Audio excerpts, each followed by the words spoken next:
नमस्कार मेरे प्रिय श्रोताओं, आपका स्वागत है अपने मातोश्री के सर्वहितकारिणी पाठशाला के प्लेटफॉर्म पर।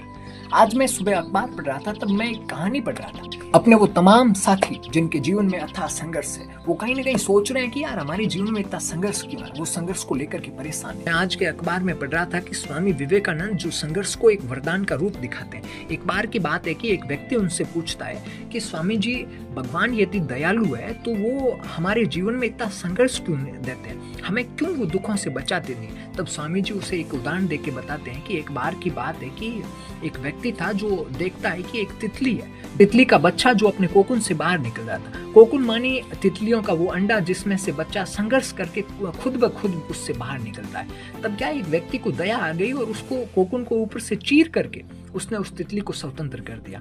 तब उसने देखा कि कोकुन फटते ही जो तितली बाहर आई है वो परिपक्व नहीं है, वो फूली की फूली रह गई, उसके पंख नहीं आए, वो जीवन भर के लिए अपने पंख विकसित नहीं कर पाई और वो पंखों के कारण जीवन भर उड़ नहीं पाएगी।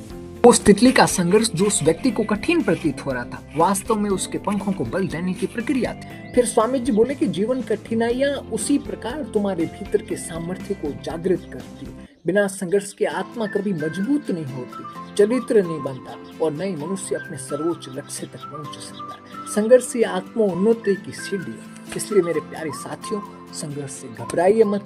संघर्ष को इस प्रकार से देखिए कि यदि हमारे जीवन में रण है, हमारे जीवन में यदि युद्ध है, तो वो हमें बुलंदियों की ऊंचाइयों तक लेके जाएगा। जय हिंद।